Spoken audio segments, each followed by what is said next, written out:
Welcome back. Hello my dear students. Welcome to your dear teacher channel. Marma ছাত্ৰসকল আজি মই তোমালোকৰ কাৰণে এটা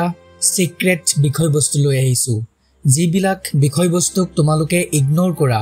আৰু সেই বিষয়বস্তুবিলাকৰ কাৰণে তোমালোকৰ এক্সামত নাম্বাৰ কমি যায় কাৰণ তাত নাম্বাৰ বহুত বেছি কিন্তু আমি ইগনোৰ কৰো বুজি পাইছানে সো আজি মই এই ভিডিওটোৰ জৰিয়তে অসম জাতীয় বিদ্যালয়ৰ ক্লাস 8 or ইংৰাজী বিষয়টোৰ লেসন নাম্বাৰ 10 মাই ৰামায়ণ ডেজ এই লেসনটোৰ পৰা গ্ৰামাৰ এণ্ড ইটস ইউজেস ইয়াৰ পৰা ৰাইটিং এক্টিভিটি সেকশনৰ এমপ্লিফিকেশনৰ বিষয়ে আলোচনা কৰিবলৈ ওলাইছো মাই ডিয়াৰ ষ্টুডেন্টস সো তোমালোকে ভিডিওটো স্কিপ নকৰাকৈ শেষলৈকে চোৱা বহুত ইম্পৰ্টেন্ট ভিডিও কাৰণ এই ভিডিওটো যদি তোমালোকে এবাৰ ভালকে চোৱা বুজি লোৱা বিষয়বস্তুখিনি তেতিয়া হলে তোমালোকে 5 নম্বৰ কনফাৰ্ম পাবা বুলি ধৰি লোৱা বুজি পাইছা নাই কাৰণ তিনটা প্ৰশ্ন আছে তিনটাৰ পৰা যিকোনো এটা আহিবই সো তোমালোকে ভিডিওটো স্কিপ নকৰাকৈ শেষলৈকে চোৱা ঠিক আছে বলা আমি পলম নকৰাকৈ ভিডিওটো স্টাৰ্ট কৰো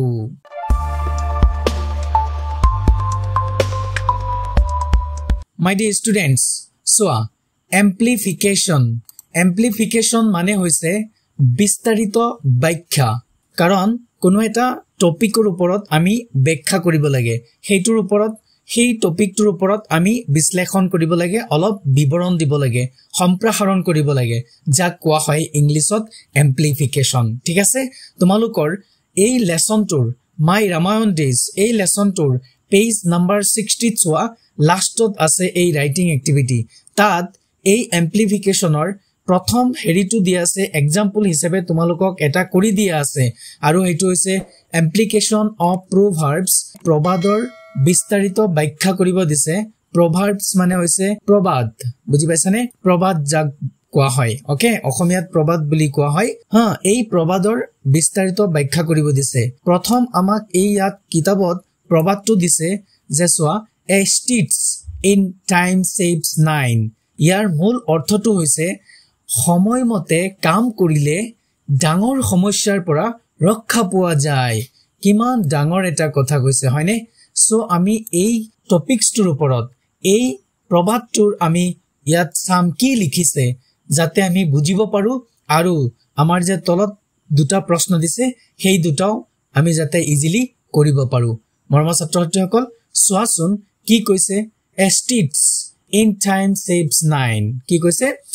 যে সময়মতে কাম কৰিলে ডাঙৰ সমস্যাৰ পৰা ৰক্ষা পোৱা যায় এতিয়া সোৱা ইয়াত কি কোৱা হৈছে সোৱা it is an old proverb যে এইটো এটা পুৰণা প্ৰবাদ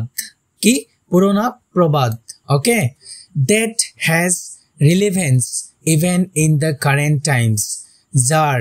বৰ্তমান সময়তো প্ৰাসংগিকতা আছে কাৰণ এই কথাটোৰ এই প্ৰবাদটোৰ বৰ্তমান সময়তো কি আছে প্ৰাসংগিকতা আছে বুজি পাইছানে আমাৰ কাম কাজত আমাৰ জীৱন যাপনত okay the literal meaning of this saying যে এই উক্তিটোৰ শাব্দিক অৰ্থ হৈছে is that যে if we stitch a tear on a cloth whenever it first appears it will grow no bigger কৈছে যদি আমি আমাৰ যি কাপোৰ আছে এই কাপোৰত প্ৰথম যি ছিদ্ৰ ওলাই টিয়াৰ মানে ছিদ্ৰ বুজি পাইছানে সেই ছিদ্ৰটো যদি আমি প্ৰথম দেখা মাত্ৰই যদি আমি সেইটো টানি সিধা কৰি যদি আমি স্টিচ কৰি দিও স্টিচ কৰা মানে সিলোৱা আমি যদি সিলাই কৰি দিও তেতিয়ালে হেইটো পিছলৈ আৰু কি নহয় সেই ছিদ্ৰটো কি নহয় ডাঙৰ নহব it will grow no bigger তাৰমানে এই ডাঙৰ নহব কাৰণ প্ৰথম ছিদ্ৰ হোৱাৰ লগে লগে কাপোৰত আমি যদি হেইটো সিলাই দিও সেই ছিদ্ৰটো বন্ধ কৰি দিও পিছলৈ আৰু ছিদ্ৰ নহব এইটোৱে কৈ আছে তাৰ মানে কি বুজাই আছে আমাক সোৱা বাট কিন্তু if we ignore the tear যদি আমি এই ফুটাটোক ছিদ্ৰটোক যদি আমি অবহেলা কৰো ইগনোৰ কৰো and do not stitch it যদি আমি এই ছিদ্ৰটোক যদি আমি সিলাই কৰি নিদিও the cloth may be torn very badly soon যে কৈছে কাপোৰটো অতি সোনকালে আৰু এই ছিদ্ৰবিলাক ডাঙৰ হ'ব torn মানে সিঙি ডাঙৰ হৈ যাব which will need several stitches যিটোৰ নেকি বহুত কেইটা সিলাইৰ প্ৰয়োজন হ'ব কাৰণ যদি এটা ছিদ্ৰ হোৱাৰ পিছত যদি আমি কাপোৰটো সিলাই কৰি নিদিও তাৰ পিছত কি হ'ব আৰু বেছি ছিদ্ৰ হ'ব যাৰ কাৰণে আমি পিছলৈ গৈ কি কৰিব লাগিব বেছি ছিদ্ৰ সিলাই কৰিব লাগিব দ্যাটস ইট এইখিনিৰ মানে হৈছে এইটো মাই ডিয়াৰ ষ্টুডেন্টস তাৰ পিছত কি কৈছে চোৱা this applies to almost everything in life যে এই কথাবিলাক এই প্ৰবাদবিলাক বুজি পাইছানে যে প্ৰায় গোটেইখিনিয়ে আমাৰ জীৱনত কি হয় এপ্লাইজ হয় মানে প্ৰযোজ্য হয় বুজি পাইছানে এই কথাবিলাক আমাৰ জীৱনত গোটেইখিনি প্ৰায় কি হয় প্ৰযোজ্য হয় if a man falls ill যে যদি এজন ব্যক্তি বেমাৰত পৰে he should consult a doctor without delay যে তেও এজন ডক্টৰৰ হৈতে পলম নকৰাকৈ কি কৰিব লাগে আলোচনা কৰিব লাগে বা দেখুৱাব লাগে কাৰণ আমাৰ বেমাৰ হলে আমি দেৰি নকৰাকৈ ডক্টৰ দেখুৱাব লাগে otherwise অন্যথা his illness may take a serious turn অন্যথা তেওঁৰ এই অসুস্থতাটো কি হ'ব এটা ভয়ংকৰ বেমাৰলৈ পৰিণত হ'ব পাৰে বুজি পাইছানে and may become a fatal disease কৈ আছে আৰু এটা ইয়াৰ পৰা কি হ'ব পাৰে প্ৰাণঘাতী ৰোগ হ'ব পাৰে তাৰ মানে প্ৰাণ লব পৰা ধৰণৰ বেমাৰ হ'ব পাৰে fatal disease মানে হৈছে প্ৰাণঘাতী ৰোগ বা বেমাৰ ওকে লাইকৱাইজ যেনেদৰে if we complete our work on time যে যদি আমি আমাৰ কামবিলাক সময়মতে সম্পূৰ্ণ কৰো and regularly aru niyomito bhabe koru we shall not have any backlog and we will not feel overburdened or stressed because of it যে যদি আমি আমাৰ কামবিলাক সময়মতে কৰো নিয়মিত ভাবে কৰো তেতিয়া হলে এই কামবিলাকৰ কাৰণে আমি বেছি কি লব না লাগিব backlog and we will not feel আমি অনুভৱ কৰিব না লাগিব overburdened মানে অতিৰিক্ত বুজা বুলি আমি মানে চিন্তা কৰিব না লাগিব বা আমি অতিৰিক্ত মানসিক চাপ অনুভৱ কৰিব না লাগিব stressed because of it এই কামটোৰ কাৰণে হয়নে আমি জানো এক সময়ৰ কাম সময়ত কৰিলে কি হয় আমাৰ কামবিলাক ইজি হৈ যায় আৰু আমাৰ কামবিলাক ৰেহাই হয় হয়নে আৰু যদি কৰি নথও আমি যদি সময়ৰ কাম সময়ত নকৰো নিয়মিতভাৱে নকৰো কি হৈ যায় আমাৰ কামটো ডাঙৰ এটা বাৰ্ডেন হৈ যায় এটা বুজা হৈ যায় পিছলৈ গৈ আমি এই কামটো কৰিবলৈ বহুত বিৰক্ত পাও আৰু আমি সেই কামটো নকৰো এই পিছত গৈ যাৰ কাৰণে আমাৰ হেতু কি হৈ যায় এটা ডাঙৰ প্ৰবলেম হৈ যায় সো আমি স্টুডেন্ট হিচাপে আমাৰ daily G study daily G পঢ়া এইখিনি আমি ডেইলি পঢ়ি কমপ্লিট কৰিব লাগে যাতে পিছলৈ গৈ আমাৰ এইটো বাৰ্ডেন হৈ না যায় কিমান ধুনিয়া কথা কৈছে এই এম্প্লিফিকেশন টুৰ দ্বাৰা হয়নে তাৰ পিছত কি কৈছে সোৱা if we leave any work for the next day যে যদি আমি কোনো কাম পিছ দিনাখনৰ কাৰণে এৰি দিও কি হ'ব we shall only pile of work for ourselves যে আমি কেৱল মাত্ৰ নিজৰ কাৰণেহে কামৰ পৰিমাণ বৃদ্ধি কৰিম we shall only pile of work for ourselves যে কেৱল মাত্ৰ আমি আমাৰ নিজৰ কাৰণেহে কামৰ পৰিমাণ বৃদ্ধি কৰিম কাৰণ সেই কামটো মই নিজেই কৰিব লাগিব বেলেগে কৰি দিব নেকি এই কামটো কেতিয়া কৰি নিদিয়ে সো সেই কামটো আমাৰ নিজৰে কৰিব লাগিব তাৰমানে মই কৰা নাই কামটো মানে কি হল সেই কামৰ পৰিমাণটো মোৰ কাৰণেই বৃদ্ধি হল পিছলৈ মই কৰিব লাগিব and it would result in putting much more effort next day আৰু ইয়াৰ ফলত কি হ'ব পিছদিনাখন অধিক চেষ্টা কৰিবলগীয়া হ'ব হেইটোৱে কৈ আছে যে ইয়াৰ ফলত and it would result ইয়াৰ ফলত in putting much more effort the next day পিছদিনাখন অধিক চেষ্টা কৰিবলগীয়া হ'ব মৰমৰ ছাত্ৰ-ছাত্ৰীসকল এই প্ৰবাদটোৰ পৰা আমাক কি বুজাইছে বুজি পাইছা নহয় তোমালোকে এইখিনিৰ পৰা সো তাৰ পিছত সোৱা কি কৈ আছে therefore hey karne we must never say ami ketiyao kobo na lage I will do it tomorrow je ei kamtu moi oha kali korim if we do that jodi ami etu koru it may make us regret etu amak onuhusito koribo and say one day aru edinakhon kobo laibo I wish I had done that on time je jodi moi hey kamtu homoy mote korilu heten karon ami etu kam korile pisoloi goi ki hobo আমি নিজেই পস্তাব লাগিব যে কাশ মই যদি এই কামটো সময়মতে কৰিলো হেতেন আজি মোৰ এনেকুৱা দুৰ্দশা নহল হেতেন মৰমৰ ছাত্ৰ-ছাত্ৰীসকল এই প্ৰবাদটো তোমালোকে বুজি পাইছানে এটা বহুত ইম্পৰ্টেন্ট প্ৰবাদ যাৰ নাম হৈছে ষ্টিটছ ইন টাইম সেভস 9 সো তোমালোকে এইটো ভালকৈ মনত ৰাখিবা কথাখিনি পৰীক্ষাত এই তিনটাৰ পৰা যিকোনো এটা আহিব ইয়াত চোৱা এক্টিভিটি দিয়া আছে amplify the following proverbs যে তলত উল্লেখ কৰা প্ৰবাদবিলাক কি কৰিব দিছে আমাক ব্যাখ্যা কৰিব দিছে amplify কৰিব দিছে বুজি পাইছানে সো এক নম্বৰ প্ৰশ্নটো দিছে united we stand divided we fall দুই নম্বৰটো দিছে self help is the best help okay so আমি এই দুইটা problem solve কৰিম তোমালোকে ভিডিওটো হেকলৈকে চোৱা কাৰণ এই দুইটা প্ৰশ্নৰ পৰা যিকোনো এটা প্ৰশ্ন বছৰিকীয়া পৰীক্ষাত আহিবই সো তোমালোকে এই দুইটা প্ৰশ্ন উত্তৰ ভালদৰে বুজি লোৱা ঠিক আছে মৰমৰ ছাত্ৰছাত্ৰীসকল চোৱা প্ৰথম যেটো প্ৰশ্ন united we stand divided we fall ইয়াৰ অসমীয়া অৰ্থ হৈছে একতাই শক্তি বিভেদেই ধ্বংস তাৰমানে আমি যদি একত্ৰিত হৈ থাকো তেতিয়া হলে আমাৰ শক্তিটো বৃদ্ধি পায় আমি যদি বহুত কেজন মিলি এটা কাম কৰো সেই কামটো বহুত ভাল হয় শক্তিশালী হয় হেইটোৱে কৈ আছে আৰু যদি আমি ডিভাইডেড হৈ যাও পৃথক হৈ যাও তেতিয়া হলে আমাৰ সেই কামটো কি হৈ যায় ধ্বংস হৈ যায় হেইটোৱে বুজাই আছে যে United we stand divided we fall okay তাৰপিছত চোৱা ইয়াৰ এক্সপ্লেনেশ্যনটো চোৱা একদম ইজি এণ্ড শৰ্ট তোমালোকে এখিনি ভালদৰে মুখস্থ কৰি লবা ওকে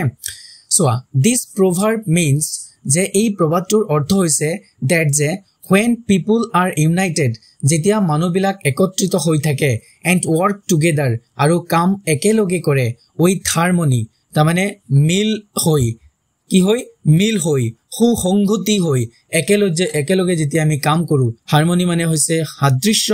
মিল বা সুসংগতি okay they can overcome the difficulty যে তেওঁলোকে সমস্যাৰ কি কৰিব পাৰে সমাধান কৰিব পাৰে তাৰমানে সমস্যাটো শেষ কৰিব পাৰে ওভাৰকাম কৰিব পাৰে and achieve success আৰু সফলতা অৰ্জন কৰিব পাৰে যেতিয়া মানুহে ইউনাইটেড হৈ কাম কৰে okay on the other hand আনহাতে if they are divided যদি তেওঁলোক কি হয় পৃথক হৈ যায় বিভেদ হৈ যায় fight among themselves আৰু তেওঁলোকৰ মাজত যদি তেওঁলোকে কাজিয়া পেচাল কৰে ফাইট কৰে or act selfish আৰু ব্যক্তিগতকৰণ ভাবে মানে স্বাৰ্থপৰ হিচাপে কাৰ্য কৰে বুজি পাইছানে or act selfishly তাৰমানে স্বাৰ্থপৰ হিচাপে যদি কাম কৰে they become weak তেওঁলোক কি হ'ব তেওঁলোক দুৰ্বল হ'ব ওকে they become weak তেওঁলোক দুৰ্বল হয় and can easily face failure আৰু তেওঁলোকে সহজতেই কি হ'ব লাগে অসফলৰ সন্মুখীন হ'ব লাগে can easily face failure মানে অতি সহজতেই অসফলতাৰ মুখামুখি হ'ব লাগে মাই ডিয়াৰ ষ্টুডেন্টস বুজি পাই আছানে যদি বুজি পাই আছা তেতিয়াহলে তোমালোকে ভিডিওটো লাইক কৰি দিয়া দবাই আৰু তোমালোকৰ ফ্ৰেণ্ড সাৰ্কেললৈ ভিডিওটো শেয়াৰ কৰি দিয়া ওকে আৰু যি সকলে নতুন চাই আছে তেওঁলোকে চেনেলটো সাবস্ক্ৰাইব কৰি নটিফিকেশনটো অন কৰি দিয়া যাতে পুনৰ নতুন ভিডিওৰ নটিফিকেশন প্ৰথমে পোৱা ওকে তাৰপিছত চোৱা এই প্ৰবাদটোৰ লগত যদি আমি এটা এক্সাম্পল লও ফৰ এক্সাম্পল উদাহৰণস্বৰূপে ধৰি লোৱা a team of students preparing for an exam এটা ছাত্ৰৰ গুটে এটা দলে কি কৰি আছে পৰীক্ষাৰ কাৰণে তেওঁলোকে প্ৰস্তুতি লৈ আছে preparing for an exam এটা পৰীক্ষাৰ কাৰণে প্ৰস্তুতি লৈ আছে will succeed তেওঁলোক সফল হ'ব if they study together যদিহে তেওঁলোকে একেলগে মিলি অধ্যয়ন কৰে তেতিয়াহলে তেওঁলোক সফল হ'ব বুজি পাইছানে and help each other আৰু যদি তেওঁলোকে এজনে আনজনক সহায় কৰে but কিন্তু if each one works separately যে যদি প্ৰত্যেকই পৃথক হৈ যদি কাম কৰে and does not cooperate আৰু যদি এজনে আনজনক cooperate নকৰে তাৰমানে সহযোগিতা নকৰে their chances of success are low তেওঁলোকৰ সফলতাৰ যেটো সুযোগ হেতু কি হ'ব কমি যাব হয়নে নহয় যেতিয়া সেপাৰেটলি কাম কৰিব তেতিয়া তেওঁলোক সফল হোৱাৰ যেটো সুযোগ হেতু কমি যাব obviously কমি যাব so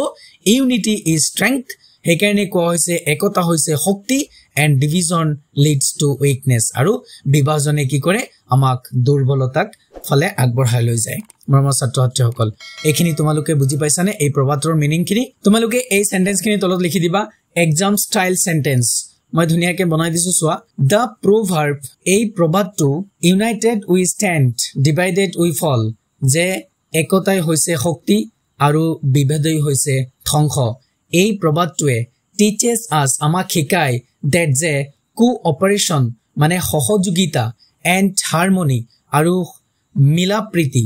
among people মানুহৰ মাজত bring success সফলতা আনে কি কৈছে সহযোগিতা আৰু মানুহৰ মাজত মিলাপ্ৰীতিয়ে কি কৰে সফলতা আনে while আনফালে selfishness স্বাৰ্থপৰতা and conflict lead to failure হেতু কি কৰে আমাক অসফলতাৰ ফালে আগবঢ়াই লৈ যায় মৰমৰ ছাত্ৰ ছাত্ৰীসকল এইটো তোমালোকৰ প্ৰথমটো এম্প্লিফিকেশনৰ explanation okay so next 2 number amplification to এতিয়া আমি চাইলো একদম ইজি আৰু শর্টকাট হৈ যাব এতিয়া so self help is the best help যে নিজে নিজৰ সহায়ক হোৱাটো আটাইতকৈ ভাল মানে নিজে নিজৰ কাম কৰাটো আটাইতকৈ ভাল my dear students এইটোৱে বুজাই আছে এই প্ৰবাদটোৰ জৰিয়তে okay ইয়াৰ explanation চোৱা কি কৈ আছে this proverb teaches that a person who relies on his own efforts rather than waiting for others ei probabtue teaches that ei probabtue hikai je a person ejon byakti who jijone relies on his own efforts teor nijor chestar uporot নির্ভর করে realise মানে নির্ভর করা বুঝি পাইছানে efforts মানে তেৰ চেষ্টাৰ ওপৰত প্ৰয়াসৰ ওপৰত rather than বৰঞ্চ waiting for others আন কোনো ব্যক্তিৰ কাৰণে অপেক্ষা কৰাৰ তুলনাত যিজন ব্যক্তিয়ে নিজে নিজৰ কামটো কৰিবলৈ যত্ন কৰে এইটোৱে বুজাই আছে ইয়াৰ meaning help achieves more in life জীৱনত বেছি সফলতা পাবলৈ সহায়ক হয় ওকে self reliance নিজৰ ওপৰত বিশ্বাস কৰাটোৱে self reliance নিজৰ ওপৰত বিশ্বাসটোৱে builds confidence আত্মবিশ্বাস গঢ়ে skill আমাৰ যি কৌশল হেতু ডেভেলপ কৰে and independence আৰু স্বাধীনতা কি কৰে গঢ়ে বুজি পাইছানে self reliance নিজৰ ওপৰত নিৰ্ভৰ কৰা নিজৰ ওপৰত বিশ্বাস কৰা এটোৱে কি কৰে আত্মবিশ্বাস গঢ়ে আৰু কৌশল গঢ়ে skill ডেভেলপ কৰে আৰু আত্মনিৰ্ভৰশীলতা ইন্ডিপেন্ডেন্স নিৰ্ভৰশীলতা বৃদ্ধি কৰে ফৰ এক্সাম্পল উদাহৰণস্বৰূপে যদি আমি লও যে এ ষ্টুডেন্ট হু ষ্টাডিজ ৰেগুলাৰলি যে এজন ছাত্ৰ যিজনে নিয়মিতভাৱে অধ্যয়ন কৰে and solves problems on their own will be more successful in exams than one who depends entirely on teachers or friends কি কৈ আছে এজন ছাত্ৰ যিজনে নিয়মিতভাৱে অধ্যয়ন কৰে আৰু তেওঁৰ সমস্যাবিলাক solves problems on their own will আৰু সমস্যাবিলাক কি কৰে নিজৰ ইচ্ছামতে নিজৰ বুদ্ধিমতে সমাধান কৰে হেইজন কি হ'ব will be more successful তেও বেছি সফল হ'ব বেছি ভাল নম্বৰ পাব in exams পৰীক্ষাবিলাকত than one আন এজনৰ তুলনাত who depends যিজনে নিৰ্ভৰ কৰে entirely on teachers মানে সম্পূৰ্ণৰূপে শিক্ষকসকলৰ ওপৰত নিৰ্ভৰ কৰে বা বন্ধু বান্ধৱীৰ সকলৰ ওপৰত নিৰ্ভৰ কৰে তেওঁৰ তুলনাত যিজনে নিজে নিজৰ ষ্টাডিটো নিয়মিতভাৱে কৰে আৰু তেওঁৰ সমস্যাবিলাক তেওঁৰ প্ৰবলেমছ বিলাক হোমৱৰ্ক বিলাক নিজে ব্ৰেইন খটাই ঘৰতে হোমৱৰ্কছ বিলাক সলিউশন কৰে তেওঁহে বেছি পৰীক্ষাত নম্বৰ পাব কাৰ তুলনাত যিজনে শিক্ষক শিক্ষয়িত্ৰীৰ ওপৰত নিৰ্ভৰ কৰি থাকে বন্ধু বান্ধৱীৰ ওপৰত নিৰ্ভৰ কৰি থাকে তেওঁ কেতিয়াও এইজনৰ তুলনাত নম্বৰ বেছি নাপায় এইটোৱে বুজাই আছে মাই dear students okay so helping oneself is the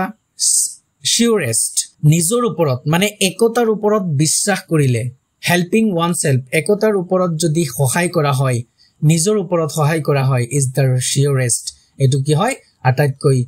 নিশ্চিতকৰণ হয় and most effective আৰু কি হয় আটাইতকৈ বেছি প্ৰভাৱশালী হয় way to succeed মানে সফলতাৰ কাৰণে বুজি পাইছা সফলতাৰ কাৰণে সেই কাৰণে সদায় কি কৰিবা নিজৰ ওপৰত বিশ্বাস ৰাখিবা কনফিডেন্স ৰাখিবা আৰু নিজে মেহনত কৰিবা সেইটোৱে কথা বুজাই আছে যে নিজে নিজৰ কাম কৰিলে কি হয় এটোৱে আটাইতকৈ ভাল হয় বুজি পাইছা নাই কাৰোবাৰ ওপৰত ভৰসা কৰি থকাত কৈ ওকে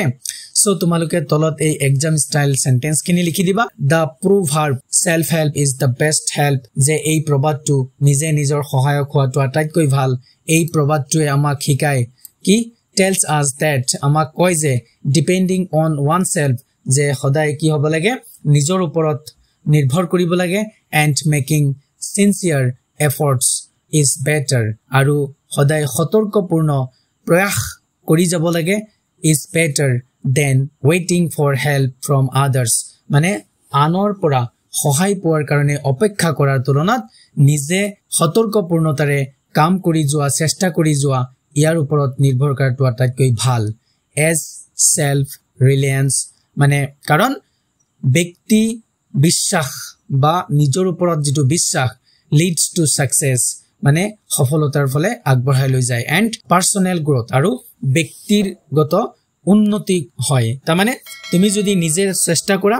তুমি যদি নিজে প্ৰয়াস কৰা তুমি যদি নিজে মেহনত কৰা তেতিয়া হলে তোমাৰ সফলতাও আগবাঢ়ি আহিব আৰু তোমাৰ নিজৰো গ্ৰোথ হ'ব বুজি পাইছানে তোমাৰ নিজৰো ডেভেলপ হ'ব মানে তোমাৰ নলেজ বৃদ্ধি পাব স্কিল বৃদ্ধি পাব